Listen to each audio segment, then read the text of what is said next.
Hey guys, you ready to let the dogs out? What? Do what? Let the dogs out. You know, like, who let the dogs out? Who? Off the Hook, airing on offthehooksports.com. Your home for real news, real opinions, and what really matters about Tennessee athletics. Always available on Apple Podcasts, Spotify, Stitcher, Google Play, TuneIn, iHeart. Like, share, follow, subscribe. Always available wherever you find your favorite podcasts. We might have to come up with another rejoin by next week, which is Super Bowl week, because there's a hangover drop in there, and that makes me think of Bradley Cooper, who's a huge Eagles fan, and I hate the Eagles. Oh, Lord. Is that reaching a little bit?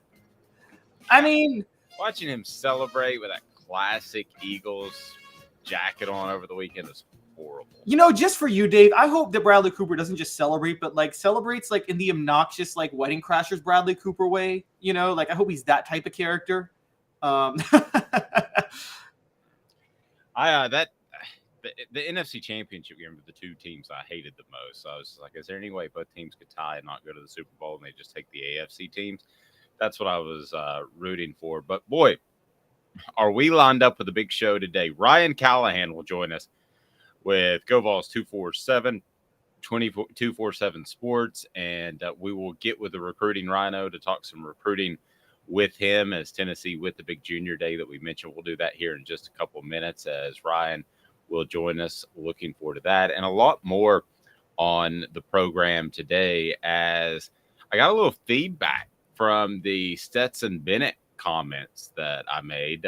Someone very close to Georgia's football program just shortly after we were done actually texted me and said, great take on Stetson Bennett. And I didn't know what part exactly that he meant. You know, Stetson Bennett was arrested for knocking on doors and public intoxication, the former Georgia quarterback who was somehow at a Heisman Trophy ceremony that he shouldn't have been at. But the contention among a lot of people is that there was this sense of entitlement from his last season. And I use the analogy, which was standing on third base and you think you hit a triple. Well, what that means is that you got to third base somehow, but hitting a triple is pretty difficult, and that's not necessarily how you got there. You could have been walked, you could have been pushed around by a hit, and suddenly you're standing on third base. Well, that's Stetson Bennett to a T, according to the guy who reached out to me. There is a sense of entitlement. And really, let's be honest, there are 25 other quarterbacks that could have won a couple of championships. I firmly believe that. That's not hyperbole. Had they had that defense and the rest of the team around them, and Kirby Smart is an excellent motivator. So I found it interesting that somebody very close to the Georgia program said they didn't want to say it publicly, but reached out to me yesterday and said that Stetson Bennett, yes, does have a sense of entitlement. So a little bit later in the program, I want to ask, would Stetson Bennett have started for the Vols? Which I know sounds crazy, but I think you could make a strong argument for or against. Also, why Tennessee's basketball team will not make the Final Four, and if the Vols had Alontae Taylor, who was at the basketball game over the weekend playing in the NFL, would they have made the college football playoff in 2022? In other words, were they one key player away? And Lady Vols, Kellie Harper, she is on the hot seat, so we'll address that. So a lot going on, but your thoughts on the Stetson Bennett reaction that I got yesterday. I was a little surprised that somebody reached out and wanted to share that, but they did, and that's what they thought. Sense of entitlement is how he's viewed around the program. it's funny. I did not see that from him initially, and it doesn't surprise me. You know who Stetson Bennett is now reminding me of, the more I hear about this, is A.J. McCarron at Alabama. I don't know if do you remember how much A.J. McCarron acted like he was a superstar above the team at Alabama? Yes. I remember him showing up his center in the national championship game for a bad snap just to kind of show himself up.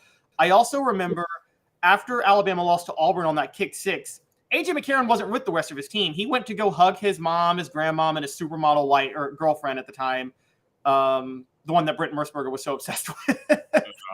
She's so good looking. That was the creepiest thing on television ever. It really was. But A.J. McCarron did that, and he carried himself like he was a Peyton Manning or Tom Brady type when everybody knew that you and I could have started at quarterback for those Alabama teams and won national championships. And I remember the year after A.J. McCarron left, after Blake Sims lost his first game at Alabama. Keep in mind, Alabama never went undefeated with A.J. McCarron at quarterback. A.J. McCarron goes on a radio show and all but says, they just don't have the leader like I was when I was at Alabama. And I just think that, Stetson Bennett is giving off those type of vibes. He's not as obnoxious. I think A.J. McCarron was the worst case of all time of being on third and thinking you hit a triple. But if what you tell me is true, Stetson Bennett seems to be giving off those same vibes. So we're going to have to see how that plays out going forward. Let's hope that, I don't really hope or care, but, I wonder if Stetson Bennett is going to take shots at Georgia next year if they don't win the national title and go off the vibe of, well, if I were there, we would have won another one.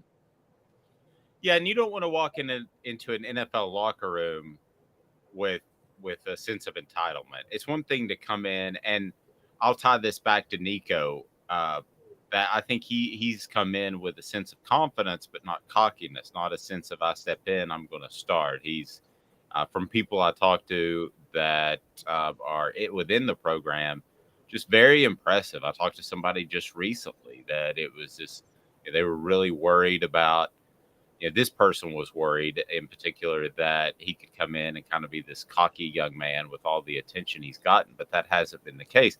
You can walk into a locker room and be confident. You can walk into a locker room and even be cocky, but you don't want to walk into a locker room and say that, hey, this is my starting job because I'm the hot freshman in town. And you get the sense that with Stetson Bennett, he said, I'm the guy leading you to 2 national championships. No, he's really not. I mean, there are a lot of guys that could have done that. I just said the number 25. Do you think that's too high or too low of quarterbacks that could have stepped in there and won a couple of championships? And I don't say those sorts of things lightly. I'm not trying just to get a reaction from Georgia fans, but I believe that there are 25 guys that played college football last year that could have won a championship with that team. Yeah, I think it's more because we're talking about 25 starters, I would assume, right, Dave? I mean, there were colleges that could go 2-3 deep at quarterback, and any of those quarterbacks could have started for Georgia last year and won a national title, or the year before. And you're right, you don't want to go in, particularly from high school to college is bad enough, but college to the NFL acting like that, the whole "don't you remember what I did in college?" Nobody cares in the NFL, and that's when you start to see. That's when you start to see those NFL players talking about how great they were in college and using it as kind of a leverage point to say they have credibility to say anything. Again, I harken back to A.J. McCarron. He took a shot at Nick Saban after he was riding the bench at Cincinnati because he wasn't really that good. And so he had to sneak in, don't you remember how great I was in college? Yeah, no one cared. And no one's going to care about that with Stetson Bennett either. And so look, I got to be honest. I didn't see this with Stetson Bennett. I thought Stetson Bennett was actually a well-grounded dude until about a week ago, honestly. The first time it cropped up to me was actually the Tennessee game, and people were he was upset about people calling his phone and his cell phone and getting his cell phone number. And I get that. And he did the call me thing, but that was still early in the game. That's not the time to try to be demonstrative about frustrations. And I thought that was a sense of cockiness. Now he backs it up. He's fantastic in the fourth quarter. He's been fantastic overall. And that to me is when, way back in the Tennessee game, it turned from here is a great story to, hey man, this guy may be a little full of himself. That very moment is when it crossed my mind. Let me ask you this before we get Ryan Callahan on. Would he have started for Tennessee over the past couple of years, the Josh Heupel years? Would he have started if he's on the roster over Joe Milton last year or eventually Hendon Hooker this year? Would Stetson Bennett have been able to get a starting job at Tennessee. No. And I say that saying I don't necessarily think that Stetson Bennett may not be a better quarterback than Hendon Hooker or Joe Milton. But I say that talking about Josh Heupel's system, I think one, you've got to be able to read a safety, so you need a little bit of height. You need a little bit of size playing quarterback in the system. And you've got to have a good deep ball. And even though Stetson Bennett may be more accurate than Hendon Hooker, which that's debatable, but I'd concede that point. I don't think he's got a better deep ball than Hendon Hooker, and he certainly can't throw it as far as Joe Milton. Do you think he can throw it has a deep ball like them? No, and a great point about the height to have a little bit more vision. Sometimes that's overhyped, but not in this case. I think you need to see over top. And the other thing about Stetson Bennett, if he has this attitude, that's a good thing to get on the field at Georgia. They didn't need anybody with an attitude at Tennessee. They didn't need any possible distractions. And if he steps in with an attitude and rubs some people the wrong way, we've seen the quarterback group rub people the wrong way, the way they were handled at Tennessee before, if you want to go back to 2005. So, I don't think he would have been a good fit. I don't think he would have started for Tennessee. I don't think he would have played for Tennessee. I don't think he would have been Josh Heupel's kind of player. Had he been on Pruitt's team when Heupel took over, I think he would have been one of those guys like Brian Moore, who was asked to exit stage left. I don't think he would have even been on the team to compete in the fall.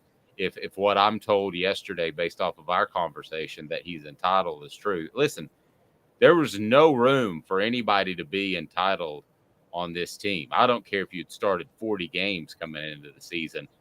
This was a new approach, a new season, and sense of it. I mean, name one player that should have been – I'm trying to think of one player that just absolutely said, this is my starting job, and you really don't have a choice because you don't have another direction to go. I mean, the only one who could have maybe said that would have been – we're going to talk about him later in the program, but Alontae Taylor in 2021 could have said that, and Darnell Wright could have said that too, because Darnell Wright was the only five-star caliber lineman. But to their credit, neither one of them did act that way.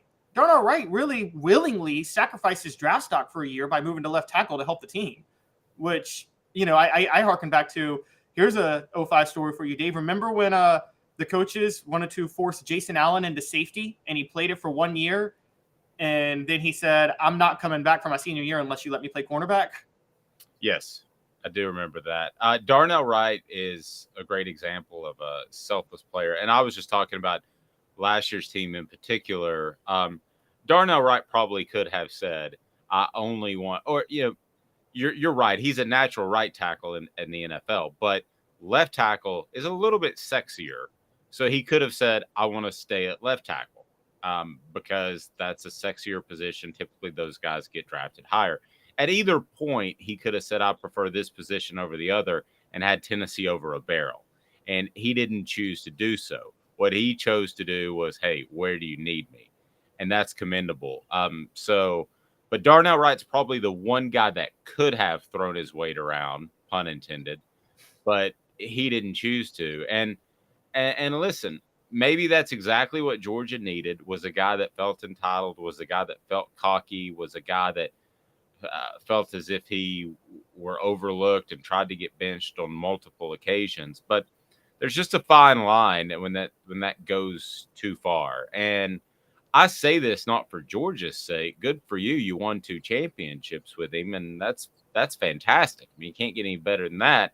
However, moving forward, if he does have this sense of entitlement, he didn't go to the Senior Bowl. Does he think he's just going to naturally slip into the first round? He's not of the NFL draft. And, yeah, if he goes into the NFL with the sense of entitlement, then he can take that sense of entitlement straight to the USFL.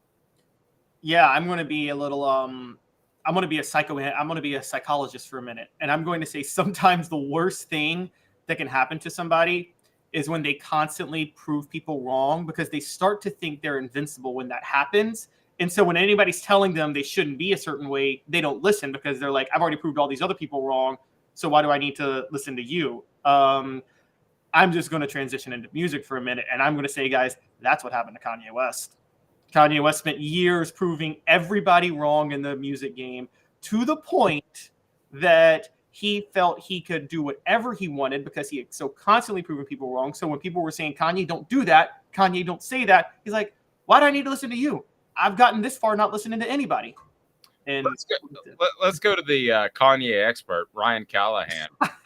Knows more Kanye than anybody I know. Ryan, how are you, sir? Doing well. Yeah, just listen to some Kanye as we speak. No, just kidding. Yeah. I didn't think you were. Ryan's appearance today brought to you by Craft Treats. Go to crafttreats.com. Use the promo code OFFTHEHOOK and you get 20% off. And Craft Treats has all of the treats you might need, including the chill pill CBD for your pet when it comes to anxiety or when it comes to, I don't know, arthritis pain. They have that and digestive problems. So go to Craft Treats, use the promo code OFFTHEHOOK for 20% off. Hit like and share. We greatly appreciate that. And if you haven't subscribed yet, do that. So, Ryan, I can remember a time where you and I, not together, but for different entities, would work from 6 a.m. to 9 o'clock at night or later on signing day. What will your signing day schedule look like this year? Probably look for a donut somewhere tomorrow morning. No, I don't know. It won't be a typical signing day. That's for sure. I mean, we're kind of used to this now, but yeah, it's not a whole lot to worry about this year, especially if you're covering Tennessee or following Tennessee. There's just really nothing to watch going into Wednesday that we know of anyway. So it'll be a laid back morning by signing day standards. There will still be some things to do, of course, plenty of stuff going on the site, but yeah, not a whole lot to follow. Is there anybody that you think could pop up? Because I was told by somebody at UT that they don't expect a signing by, but things can change. Anybody you've heard of that's possible? No, I don't think so. Unless Tennessee just pulls a rabbit out of a hat that we're totally not expecting. You know, no one has visited in the month of January that looks like a possibility for Tennessee. You know, their focus has kind of been on the transfer portal, and always this time of year you're lining up preferred walk-on possibilities. So if anyone was to announce something, anytime in the next couple of days, it would be a preferred walk-on edition in all likelihood, as opposed to a scholarship edition. So the more intrigue has been on the transfer portal side of things over the past few weeks, and the 2024 class. Tennessee's are obviously moved on already, along with pretty much everyone else in the country, to the 2024 class.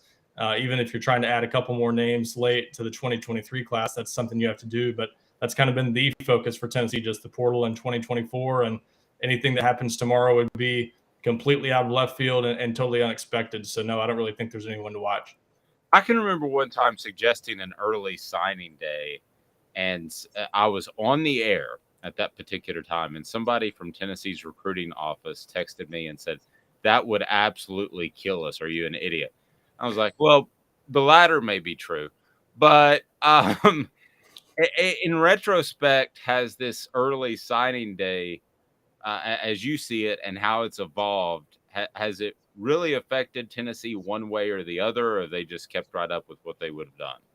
I don't think it's affected Tennessee more than anyone else, aside from the year that it started was a year that Tennessee went through a coaching change. So that wasn't ideal for them at the time. Jeremy Pruitt having to be sort of among the guinea pigs for that first year, coming in 10 days before the first early signing day. So no, I don't think it's really affected them. It's I said at the time, and I still kind of feel this way.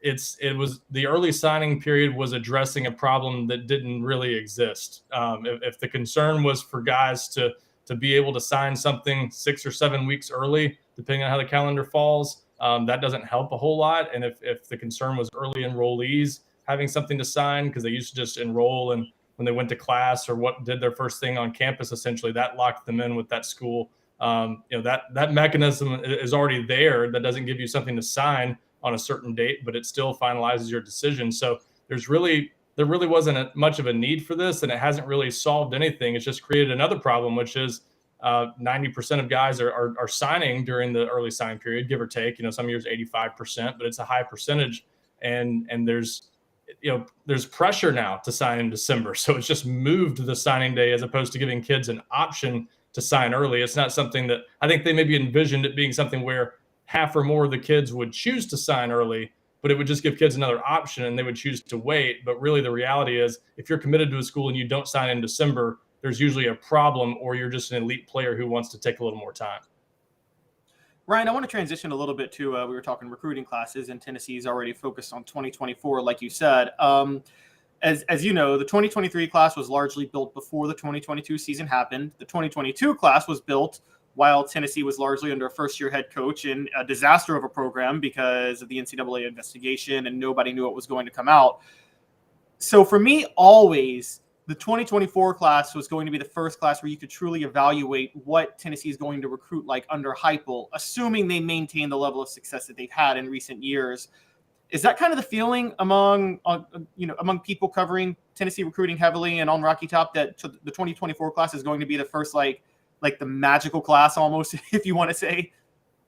Well, I wouldn't want to set the bar too high for that, because let's face it, Tennessee has a top 10 class right now in 2023. I think that they've already made pretty significant strides, but I do think there is maybe another level they could take things to still. And this 2024 class gives them the best shot at maybe having that type of year. Now, I think the reality is the landscape has changed so much, especially with NIL, that there's just a ton of competition out there.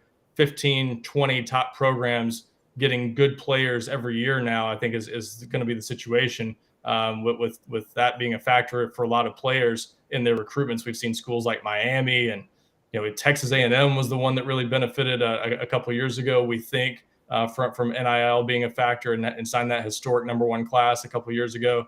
Florida has had some good moments, some bad moments, and there's just a bunch of programs that seem to be really figuring things out on the NIL front, and that just makes it such a competitive landscape that I don't think we can automatically assume Tennessee's going to take this huge jump because of the on-field success. But I do think this, to your point, gives Josh Heupel and his staff their fairest chance to see what can they do, what is the ceiling for their recruiting, because they obviously signed a top 10 class already, and now they've got some on-field success to go with it, and they've already gotten a lot of good players on campus in the 2024 class. That I think the groundwork has been laid for them to maybe build on that, but we'll see what the ceiling really is for what this staff can do in this current environment. Ryan, I believe firmly that Tennessee's scheme can overcome some maybe talent deficiencies when they play the Georgias and Alabamas of the world, but really only so much. Do you think that this staff can get to the point that they're recruiting at the same level as Georgia or Alabama, or is that always, I mean, that's pretty high. Or are they going to have to continue to utilize what they do as far as scheme-wise to overcome that deficiency? Well, it always has been the case, I think, that evaluations and development play a big role in how good your recruiting over the years turns out to be. A #1 class doesn't always end up being the #1 class in terms of on-field production and results. So it's all about what you get out of that class. How many of those guys do you retain, especially in the transfer portal era? What do you get out of a class truly over the next few years? So there's a way for a #7 or 8 class to be better than a #1 class in the long run. It doesn't happen all the time, but it can happen. So I think Tennessee's key, they've just got to maximize what they have. But I've always been a big believer, if you're in the SEC or any conference and you're signing top 10 classes on a regular basis, you can compete with anybody. You've got to get good players at the right positions. I think they've done that by getting Nico Iamaleava at quarterback. They've got a 5-star there to compete with the elite programs that have been up there competing for championships for years. And they're getting better talent on defense now, I think, to make up for some of their shortcomings there. So you're closing the gap. You're not going to be perfect. You're not going to chase down Georgia and Alabama overnight. So I don't think it's necessarily about playing with less, but they've got to evaluate well. They've got to hit on the big guys when they do get them, the Nicos. Those guys have to hit more often than not. They can't afford a lot of busts. So I think it's just sort of maximizing what they have and evaluating well. And so far, I think there's reason to think the staff can do that, but it's going to take doing it over a few years in a row to be able to really chase down the Georgias and Alabamas of the world. All right, Ryan, I want to have a little bit of fun real quick. So, we've heard a lot of comparisons now already, Arch Manning versus Nico Iamaleava, and the seems like the conventional wisdom, as Dave has talked about before, is that Arch Manning may be overall the better quarterback, but Nico is in a better situation playing with his style for Tennessee's system. Are we about to see the first 3-year college rivalry of this quarterback or that quarterback that carries all the way over into the NFL draft in a few years? I'll caution people against that by using an example we just saw. I was at the All-American Bowl in San Antonio a few years ago, and we working with some of the 24/7 sports guys down there on some TV stuff for the NBC coverage of that game. And we were talking with Bryce Young and DJ Uiagalelei, and those guys knew each other well from California.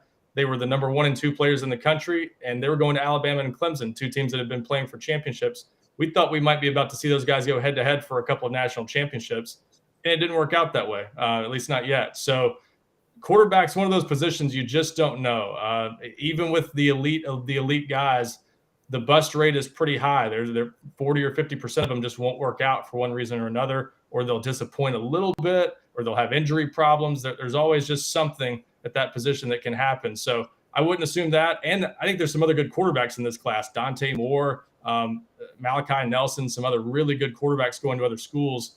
I just think this quarterback crop in general in the 2023 class, we might look at it down the road as one of the best quarterback classes in a long time. That's how it's kind of viewed throughout the industry. And for Nico Iamaleava to be ranked in 24/7 sports rankings, number 2 nationally in a class this strong at quarterback speaks highly of him. But I won't be surprised if we look back and there are 4 or 5 all-pro quarterbacks out of this class. I mean, there's some really good players. Wow. Ryan, who were some guys over the weekend you felt like Tennessee made really good progress with for the 2024 class? I think one that stands out to me, Ethan Callaway, a 4-star offensive tackle from North Carolina. It was his first time visiting, so I think that the setup is always better for a team to really make a move when it's a first visit. But I think that visit definitely helped Tennessee quite a bit with him, and I think made them much more of a contender going forward. He's one of the many guys talking about visiting Tennessee again now, so I think he's certainly one where they at least made a move.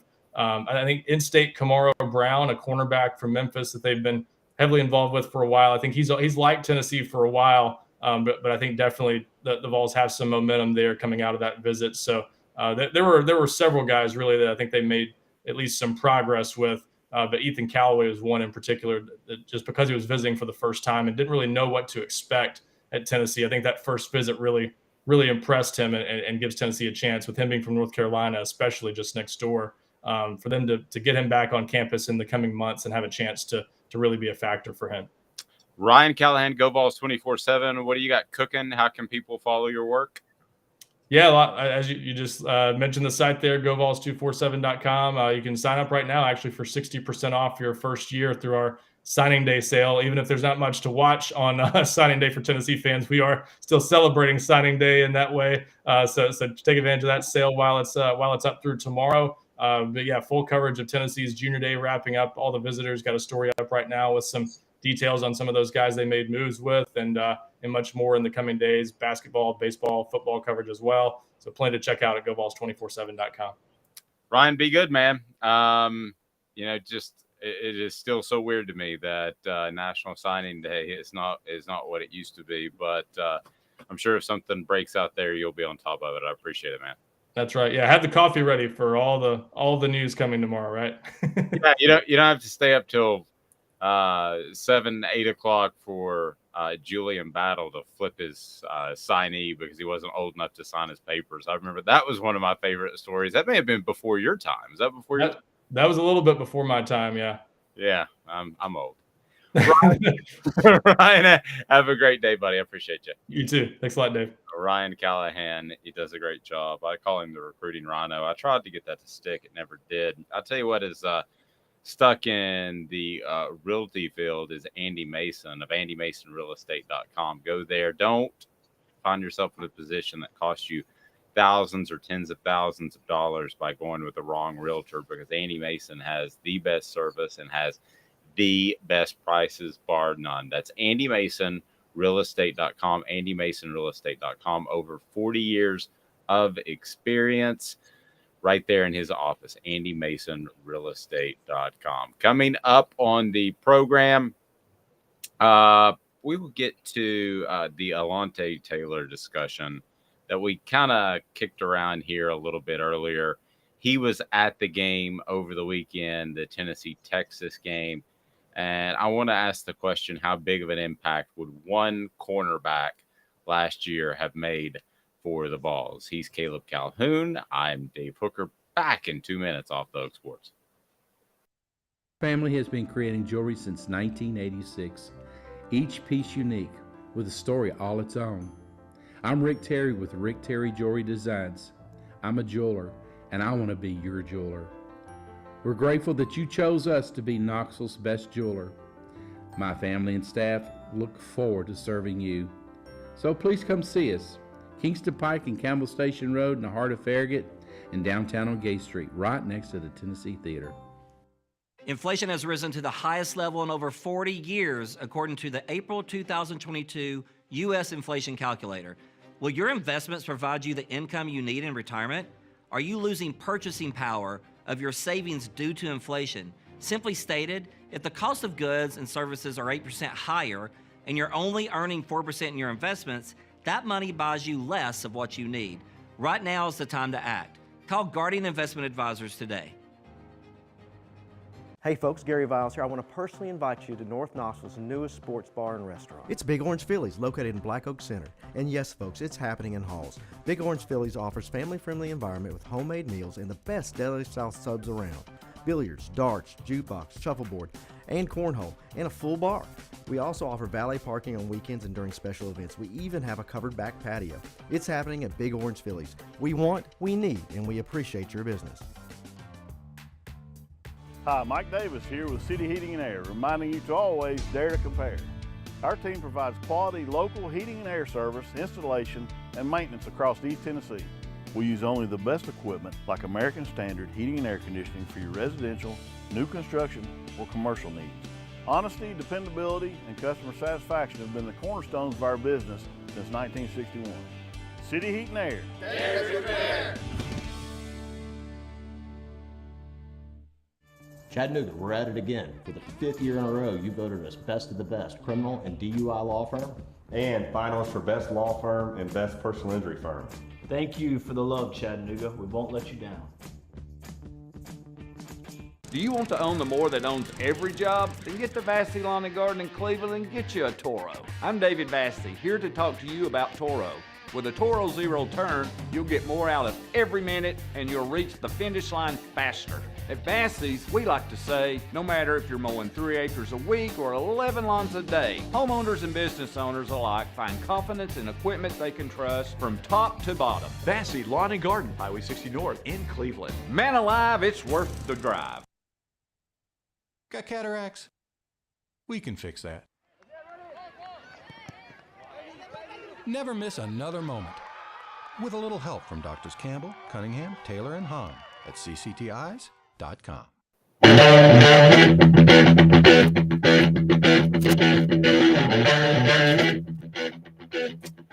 want to remind you that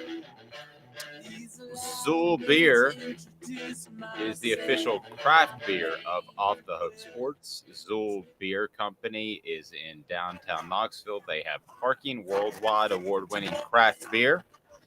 xulbeer.com, xulbeer.com for those on our audio platforms. Zool Beer, the official craft beer of Off the Hook Sports. So Tennessee with the signing day tomorrow, as other schools will have it as well. And Caleb, I'll say this. As I mentioned before the break, we had, I mentioned an early signing day years ago, back in, I guess, 2008. And my thoughts were to do this. And we didn't have a chance to ask Ryan about this, but I would still say this would work. It's to have an early signing period in August before a young man's senior year, so that you sew up the guys. And I think the percentage of signees, while now it's 90% in the early signing period in December, the big time names sign, I would say that it would only be 20-25%. And basically what you're doing is you're sewing up the guys that are diehards, that are going to come to your school no matter what. And that way you don't have to babysit the guy who is, let's say in Tennessee's case, a Knoxville guy, and he his uncle went to, well, I'll give you an example. How about the Berries? the Berry twin brothers. Their dad went to Tennessee. Eric went to Tennessee. They were going to Tennessee the whole time. Okay, so why not allow them to go ahead and sign in August? Forget about that December early signing period, and you sew up the 20 to 25% of the guys that you know are coming, and you don't have to babysit them through the senior season. That was always my idea, my thoughts. What do you think? I mean, that's not a bad idea either. I don't really think I don't think when you have the signing period changes much of anything, quite honestly. My only thing with the early signing period in August is I think it's very player unfriendly. And I just say that covering recruiting in 2017 when Butch Jones had a lot of high profile recruits. It looked like after 2016, he was in the process of potentially securing a top 5 class again for 2017. Then the program turned into a dumpster fire. And I think those players should be, even if they're diehard, should have the chance to look elsewhere. You know, I know you talk with Cooper Mays. A lot of Tennessee fans felt a type of way when Cade Mays backed out of his commitment to go to Georgia. I was ultra defensive of Cade Mays at that time. I just said, guys, if you're in Cade Mays' position, forget if you're a big, huge Tennessee fan and your whole family grew up is Tennessee. You would not have wanted to commit to that program at that time if you're a 5-star recruit. It was on fire. And let me add a qualification to that. You would have to have a scenario in which if a head coach leaves, then they're released from their signed letter of intent. So yes, I wouldn't want somebody stuck into that sort of position. I agree with you. But then you get into the situation of what if their position coach leaves? What if their recruiter leaves? What if the coordinator leaves? I mean, at what point do you release somebody from their signed NIL if it's in August? That's where it gets really slippery and really goofy really quick. Yeah, I just like the old system where it's just, okay, National Signing Day is February, and that gets you a chance to enroll for spring practice if you can, or you're an early enrollee, and if you enroll early, that's effectively an early signing anyway. So I don't think we need it. I'm with Ryan. I don't think we needed this early signing period necessarily. No, and the other thing, too, why Tennessee didn't want it under the former regime is because they did an awful lot of recruiting in January and closed some guys and flipped some guys. And anybody that relies on out-of-state talent would not want an earlier signing period like in August. So I understood that from Tennessee's perspective. The one thing that they've done from a PR standpoint, let's forget about what's right for the players or what's right for the coaches, is the NFL puts itself out on center stage pretty much every month of the year. If it's not the draft, the season, reporting for off-season workouts, they're always on the radar. Well, college football has kind of taken itself off the radar in January, Caleb, and I don't think that's good. I think you had a lot of talk about recruiting, and right now, portions of the program brought to you by Vols Automotive Group, and Vols Automotive Group is the epicenter of car buying in Knoxville. It's right there on Callahan, and it is beautiful because they have car selection. They also have just an incredible amount of integrity when they come to the deals that they provide you. And I'm telling you, if you need your car worked on, then you have got to check out Vols Automotive Group on Callahan. Vols Automotive Group, they want, they need, and they appreciate your business. It's absolutely great people. Okay, so let's get to the topic that I wanted to dive into. And I saw Alontae Taylor, and I texted you over the weekend. Alontae Taylor was at the Tennessee-Texas game, and Alontae Taylor has turned into a very good player. I wouldn't say elite player, but he is turned into a very good player in the NFL. So I texted you, and I said, with Alontae Taylor, who's now with the Saints, had he been born a year later, and he had one more year at Tennessee, and his last year was in 2022. Would Tennessee have made the college football playoff? So I ask you, Caleb, would Tennessee have made the college football playoff if Alontae Taylor had one more year left and played last year? Please hit that like button, thumbs up. We bring more people into the program, and we appreciate that. So, Alontae Taylor on the 2022 Vols, did they make the college football playoff? Yay or nay?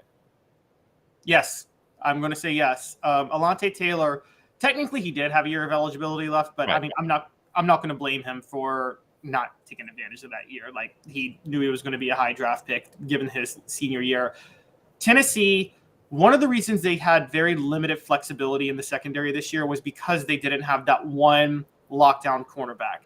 Now, Alontae Taylor is not like he's not like a Deion Sanders where he's going to take away one whole side of the field. I'm not accusing him of being that good, but I think he is good enough where you can trust him one-on-one with another team's best receiver. And he showed that time and time again for Tennessee in 2021, which, by the way, was really his first year fully healthy in like 2 or 3 years. It was his first year fully healthy and as a veteran. One of the funny things about Alontae Taylor is he was drafted by the Saints with the 2nd pick. Bryce Thompson, a year before, who started with Alontae Taylor, Bryce Thompson was the number 1 quarterback. Alontae was the number 2 cornerback. Bryce Thompson decided to leave early for the NFL. Made no sense, by the way. He wasn't ready. He and Alontae Taylor came in together, and Bryce Thompson was not ready for the NFL. Wasn't drafted, was on the Saints practice squad. I don't think ended up making the roster. Alontae Taylor stayed that 1 extra year, and it did him wonders. And it's kind of funny looking back, because if you had asked me in 2019 or 2018, for that matter, when they were freshmen, who's more likely to be an NFL star, Bryce Thompson or Alontae Taylor, I'd have bet everything on Bryce Thompson. And then 2020 happened, and Bryce Thompson just bailed, and it made no sense for him to bail that quickly. I get it. He was part of everybody that transferred out because of the coaching change, Pruitt to Heupel, but he wasn't ready for the NFL draft. I can just tell you that right now. And he wasn't drafted, so it was proven he wasn't ready.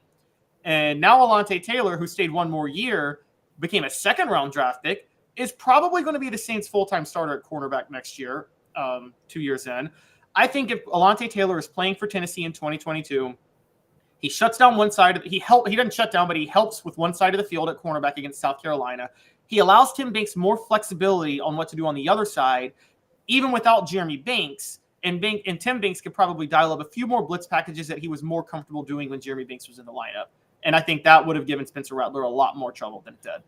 I'm going to say no. I don't think they make the college football playoff with the addition of him. And I'm going to say it for 2 reasons. I don't think this is a team I don't think you can look at South Carolina and Georgia and games that they weren't really even in and say that they were a player away. If you're really out of 2 games, just by the nature of the sport, I don't think that you can say that you're just a player away. Now, perhaps they play a little bit better versus Georgia, but then I will turn it to the South Carolina game. Unless Alontae Taylor is the best leader of young men, and he is a young man, then I don't know that they avoid the Jeremy Banks distraction. And he would have been a part of that distraction. He would have been out there with a team that suddenly lost its identity for one night for whatever reason, and Tennessee still would have struggled against South Carolina. That was just not Tennessee's night, and I don't think he would have been good enough to push Tennessee over the hump against Georgia. So I'll say no based off those 2 things. Now, if you were to give me like just a great leader like an Al Wilson, regardless of position, then the South Carolina game wouldn't have ever happened. So I would rather have, in this particular case, a great leader that would keep something like that from happening, as opposed to a position of need, which clearly he would be. So I don't think that would guarantee them a spot in the college football playoff. I think that night in Columbia it was a disaster that he couldn't avert just by being present. But it certainly would have made Tennessee a much better football team. I don't disagree with that at all. Because it's clear and I don't know that they're going to have one this year. There's just not an elite shutdown corner on this football team that we've seen to this point. But Dave, let's think about this for a minute with that game. Wasn't it a domino effect, like we talked about? I think the Jeremy Banks saga. I think the Jeremy Banks saga is what partially led to the defensive line choosing that night to not play with their hair on fire, which you said a lot of times defensive line pressure is an effort thing. And the effort just wasn't there from the defensive line that night. And I hate to use that term, but they really had a mentality of let's get through this game. Well, but how much of that was gassed from end of the season and playing a lot of snaps? It might have been that too. I mean, it might have been that too, but I'm talking about the domino effect of Jeremy Banks. It was a combination of that, a combination of Tim Banks now not being able to do his stunts that he wants to do because Jeremy Banks isn't in there. And those two things alone leave the secondary really exposed, which we knew going in. The secondary was a problem. You could not count on the secondary to win any games for Tennessee this past year. And they didn't win any games for Tennessee this past year. I think if Alontae Taylor is there, I think you have a lot more freedom and creativity in the secondary to where even if the defensive line doesn't play with its hair on fire the way they should, even if you can't do the different blitz packages you want to do, there are at least 2 drives where Tennessee doesn't allow a touchdown on. Remember, they allowed a touchdown on all but one real drive in that game. And if you take away just 2 drives where they don't allow a touchdown on, remember, they're in that game in the fourth quarter until that Hendon Hooker leg injury. And would that have happened? We don't know. I just think there was a lot of, I've watched enough football to know that like a 25-point game can be a 1-score game really, really, really, really fast if you watch the flow of the game. And that struck me as a game that could have happened. I don't think, for instance, one of South Carolina's touchdown drives was when they converted a 3rd and 20 over the middle. I don't think they convert that if Alontae Taylor is playing cornerback for Tennessee that night. I just think there were too many factors in that there was a lack of team chemistry. Banks didn't play, so you have one of your better playmakers that didn't make the trip, and it was Spencer Rattler's coming out party. So would have Alontae Taylor helped? Yes, maybe. I'm not even sure how much he would have helped that night because the whole defense was so dysfunctional. It's kind of like getting a paint job on a Yugo. The paint may look a little bit better, but at the heart of the matter, there's also another term called polishing something, but I'm not going to use that one. But a fresh coat of paint on a Yugo, it's still a Yugo. And that night, they were a Yugo. But, may have been some other games in which he would have helped as well that wouldn't have been as close. Certainly, they could have used him. I would argue that of any of their recent players, I can't think of one that they would have wanted any more last year because of the position of need. But I just don't see him flipping it personally. Maybe he does, but I think isn't number one cornerback isn't a lockdown corner like one of the few positions in football that can completely change the complexity of an entire 11-man unit? Completely frees up your strategy if you have a lockdown corner. No, I agree. I just think that was destiny that night. I don't think that if Deion Sanders in his prime was out there, that they would have won that night. I think there were just too many problems, but that would have been fun to watch if Deion was in his prime out there. Portions of the program brought to you by Zach England of Best and Brock. Zach England of Best and Brock. You can go to bestlawhb.com. Here's the great part about Zach is he can go toe-to-toe with those insurance attorneys that are going to try to make sure you get as little as possible for your personal injury accident. Well, he's going to get you your best, and he's going to take care of you. And when it comes to personal injury attorneys in Chattanooga, there is no one like him. Zach's got your back. Zach England of Best and Brock. So coming up on the program, I tell you what, there are a lot of people who think that Tennessee can make the Final Four. I want to know what Caleb thinks after this. Give me 2 minutes. We're right back with you off the Hook Sports. Sun, sand, and salt water, the beach is a very relaxing place. Unless you wear contacts. Ow! Open your eyes to the best the beach has to offer with LASIK vision correction from Campbell Cunningham Laser Center. Do you want to own the more that owns every job? Then get to Vassey Lawn and Garden in Cleveland and get you a Toro. I'm David Vassey, here to talk to you about Toro. With a Toro Zero Turn, you'll get more out of every minute and you'll reach the finish line faster. At Vassey's, we like to say, no matter if you're mowing 3 acres a week or 11 lawns a day, homeowners and business owners alike find confidence in equipment they can trust from top to bottom. Vassey Lawn and Garden, Highway 60 North in Cleveland. Man alive, it's worth the drive. Hey folks, Gary Viles here, Viles Automotive on Callahan Drive. I've been selling cars here in East Tennessee for 27 years. In that time, I've come to realize it's not about the car. It's about you, the customer. So I'm here to take care of you just like family. Good credit, bad credit, you name it, we can get you taken care of. If we don't have it, we can find it for you. We go across the country to get any vehicle that you want. And here at Viles Automotive, we don't believe in fake numbers. We just give you great deals. And as always, we want, we need, and we appreciate your business. Hi, Mike Davis here with City Heating and Air, reminding you to always dare to compare. Our team provides quality local heating and air service, installation, and maintenance across East Tennessee. We use only the best equipment like American Standard heating and air conditioning for your residential, new construction, or commercial needs. Honesty, dependability, and customer satisfaction have been the cornerstones of our business since 1961. City Heat and Air. Dare to compare. Chattanooga, we're at it again. For the 5th year in a row, you voted us best of the best criminal and DUI law firm. And finalists for best law firm and best personal injury firm. Thank you for the love, Chattanooga. We won't let you down. Our family has been creating jewelry since 1986, each piece unique with a story all its own. I'm Rick Terry with Rick Terry Jewelry Designs. I'm a jeweler, and I want to be your jeweler.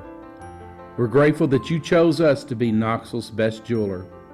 My family and staff look forward to serving you. So please come see us. Kingston Pike and Campbell Station Road in the heart of Farragut and downtown on Gay Street, right next to the Tennessee Theater. You must choose fire. I won't stop rocking till I retire. Now we rock the party and come direct. All people on time and rhyme connect. Got the right to go and to elect. Another rapper can't stand it, but give us respect. I wanna rock.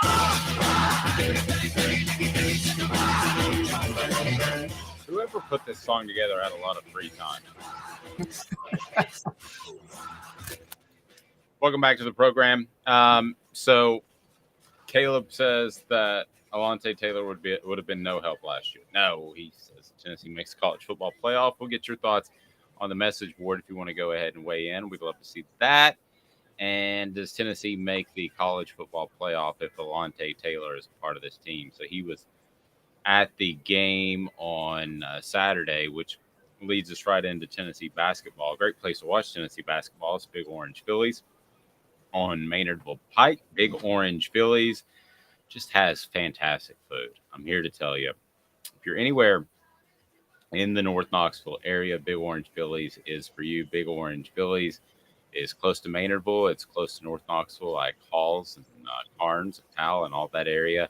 Great place to watch Tennessee basketball. You should check out Big Orange Phillies. It is phenomenal. They've got cornhole, they've got darts, billiards, the whole 9 yards at Big Orange Phillies. All right, Caleb Calhoun. So, Tennessee, you have some strong feelings about their Final Four chances or lack thereof.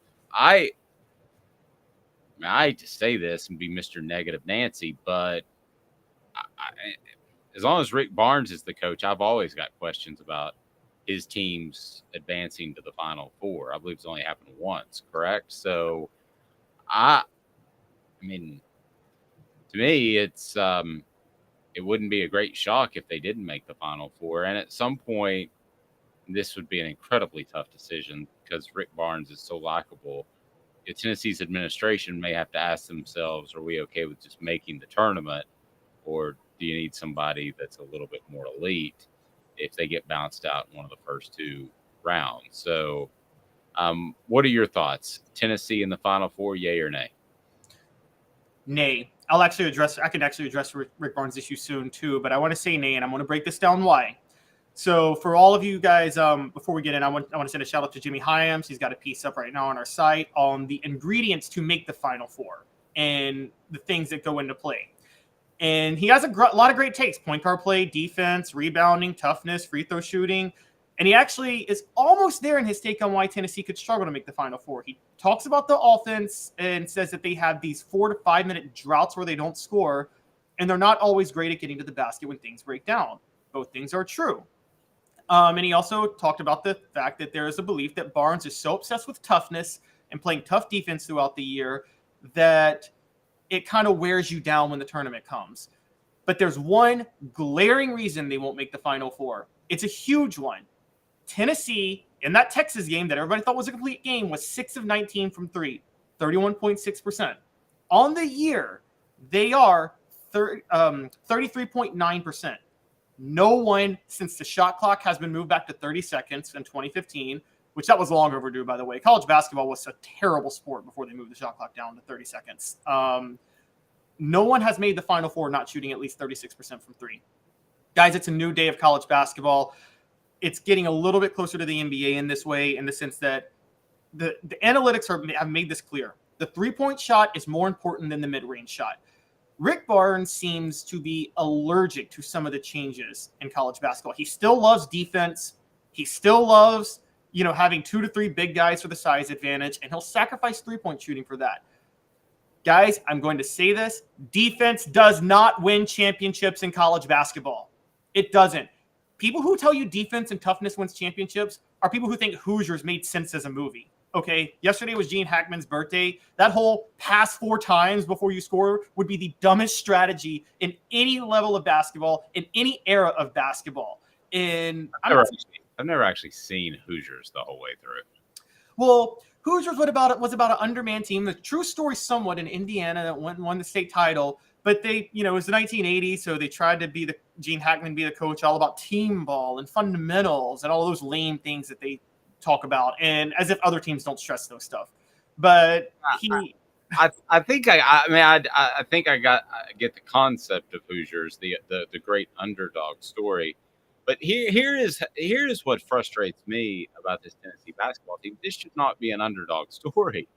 I mean, yes. This is a team that has talent, and this is the team that I thought the guard play was going to be extraordinary. And I think the guard play of which you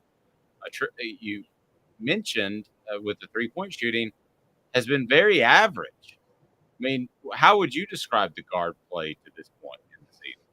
Yeah, it has been very average, and part of that is you have a guy in Josiah Jordan James who was banged up early in the year, is finally getting his rhythm back, but then you have your only true point guard is Zakai Ziegler, and you've talked enough about how out of control he plays at times. Tyreek Key is more of a scoring guard, a combo guard, so there's not it kind of could remind me of that Chris Lofton's senior year. Okay, sorry, I have to respond. Elias Gray says, how do we explain Tennessee holding opponents to 22% from three? In March Madness, you're not going to hold every opponent to 22% from three. Dave, you know this. You're going to run into a team that's red hot shooting the ball. And guys, learn this about basketball now. Great offense always beats great defense. If you're shooting red hot from three, there is no amount of defense that can stop it. That's what the Warriors have figured out in the NBA. And so Tennessee will run into a team that shoots really well from three. There is nothing they can do to stop it. And unless they can shoot themselves. And we're talking about it. You're right. The guard play, if it gets into a 3-point shootout, Dave, do you really have faith in this team to be able to hang with another team to outshoot another team? No, but Elias, if you want to drop that link in there, Elias, I'd appreciate that. He said that ESPN's BPI has Tennessee as a 53% chance the Final Four, a 38.2% chance at being in the championship game and winning a title at 26%. I mean, if that's the case, then I'm curious about the BPI like I'm curious about the FPI because the FPI gives you all kinds of crazy numbers. Because if you told me right now that I could bet $100 and on Tennessee not winning a championship and I'd get 25 back, which essentially that's what that would be, right? Caleb, you're the gambling guy. If they're 25% chance to win, I could bet 100 on the money line and get 25% back for them not to win, theoretically, right? I have to. I think so. Anyway, if I could bet $100 and I could lose $100 or I could get $20 back that they win a title, I would bet $100 right now and make my 20%. That's the point I'm trying to make. I don't see a championship out of this crew. I hope I'm wrong. I think that would be just awesome. I mean, I would love for Tennessee's, because I covered them during a lot of the seasons when they had uber talent. I love Ron Slay and I love all those guys. And I'm not a homer if you followed my work, but I just absolutely would love it for Tennessee fans who have been through so much. I mean, what better way to end the academic year than to make a Final Four run? But if you're telling me that they're a 25% chance of making the of winning a national title, boy, I'll put my $100 down and make $20 all day long. I mean, that sounds awful to bet that I would bet against any team, and I don't gamble, but man, a 26% chance to win the title, does that not seem remarkably high to you? Yeah, and also, well, okay, so the BPI takes into account the most overall, all the factors in basketball, who would be the better team. And this is what I'm trying to talk about, is that Tennessee, as a team, is a Final Four caliber team, as a talent in the way they're constructed. Here's the problem, is that, again, if every game in March Madness, if every round was a 3-game series or a best of 5, yeah, I'd have Tennessee in the Final Four. I'd have them in the Final Four tomorrow because I think they're capable of winning 2 or 3 or 3 of 5 or 4 or 7 against any team in college basketball, the way the NBA playoffs is set up. But the problem is March Madness with a 1-game playoff, win or go home, and you got to do that 4 times. There is, before you get to the Final Four, and then 2 more times to win it, you are inevitably going to run into a team that is just red hot shooting that day. And the rules of basketball in a sport that has a pretty high level of randomness, if it's a 1-game playoff, doesn't matter how good you are at that point, the hot shooting team always wins if you can't hang with them shooting the ball. And so even though I would get that 53% chance at a Final Four, I think would be more valid if again, you were doing a best of 3, best of 5, best of 7 series. I don't think it's valid in a 1-game playoff because I don't think Tennessee defensive-oriented teams are almost never equipped to hang and go all the way in March Madness because they run into a red-hot shooting team. The only way they're equipped is if they can match them with 3-pointers, and Tennessee can't do that on a night-in and night-out basis, particularly because Rick Barnes has an obsession with playing big. I said, quite honestly, between me and you, Dave, I think Rick Barnes should move Josiah Jordan-James to the 4, have Olivier Nkamhoua starting at the 5, and I think that's it. I think those should be the 2 biggest players on the court in the starting lineup. And I mean, in this day and age, you really only need, whether you're talking about college or the NBA, you really need only one big guy. I mean, yeah. You want 4 guys theoretically that could shoot. It'd be nice if your 5th guy, like you mentioned, the Warriors. It'd be nice if your 5th guy could shoot as well. But yeah, you're good with 4 mid-sized to smaller guys. But again, I go back to, and I'm not trying to pick on Zakai Ziegler, okay?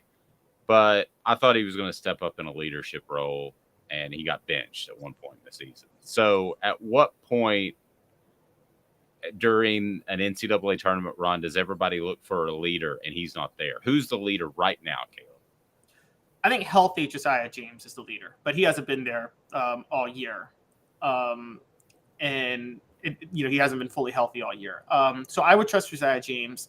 I could see him being the leader. The question is, again, I can't see, he played red hot for a little while.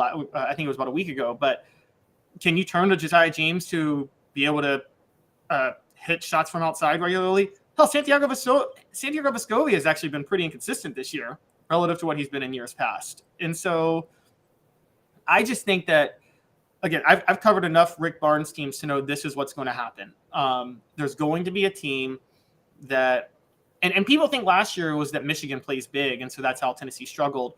That's partially true, but Michigan also shot well from outside, and Tennessee was just off that day. Not to mention, by the way, I want to point this out, but they were less than 70% from the free throw line last weekend. I just think that, again, but I'm with you. It's Zakai Ziegler is going to, that's the one true point guard on the team, and he's going to play out of control, and he's going to make some mistakes. It's funny, Ron Slade mentioned Tony Harris, I guess it was about 2 weeks ago, and some people feel, and I think you would probably feel, that was probably the reason that also with poor coaching, and Jerry Green at the time, that was the reason Tennessee they always lost to a lower seed team in the NCAA tournament under Jerry Green. All 4 years they were eliminated, they lost to a lower seed team. And I think that had a lot to do with Tony Harris at certain times playing out of control. They should have gone to the Final Four one year. They had a huge lead on North Carolina and blew it because they didn't know how to run their offense when North Carolina made a comeback in the Sweet 16. Well, the other factor in that game is, and North Carolina got very lucky. I remember being at that game, and Brendan Hayward was in foul trouble or fouled out, and they brought in who was the kid who played defensive end for them? Julius Peppers? Yeah, they brought in Julius Peppers, and he just lit it up. And not necessarily from a scoring perspective, but he was just an athletic force off the bench. I don't know that they would have put him in if not for Hayward getting in foul trouble. So fortune yet again was against the Vols. And really what killed them is somebody came up to me and goes, "Hey, it looks like we're going to the Final Four." And I'm like, easy, champ. Elias saying 2013 Louisville was the last team to win it primarily with defense. Shot clock was 35 seconds in 2013, not 30. It's changed with the 30-second shot clock. True. Yeah. A lot of truth to that. I just, I think Tennessee could make the Final Four potentially. If you made me choose one or the other, I would say likely not. I think that Tennessee winning a championship, to me, if that number is correct at 26%, I just find that phenomenal. I mean, who are the other teams that are getting 26%?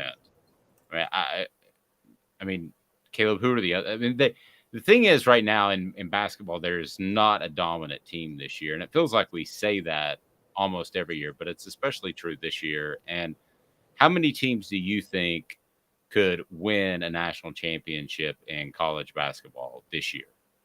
I would say 20 to 25.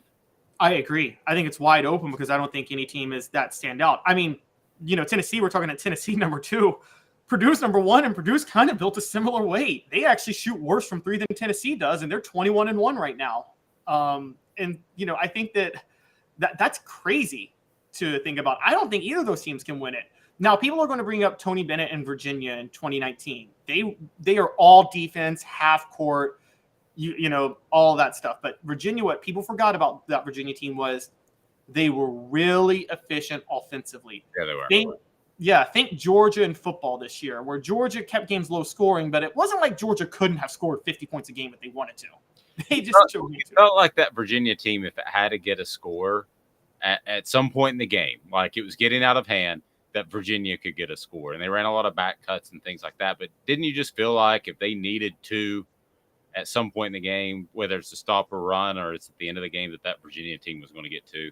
Oh, easily. It's they absolutely could. They could have easily found a way to score when they needed to, and they always were going to do it when they needed it. And you're right. It was similar to there are certain teams where a lot of times we see a team built a certain way and we assume they can't do other things. I used to say this about the Spurs all the time in basketball. When people forgot about the Spurs, yes, they slowed it down, played inside out, played half-court basketball.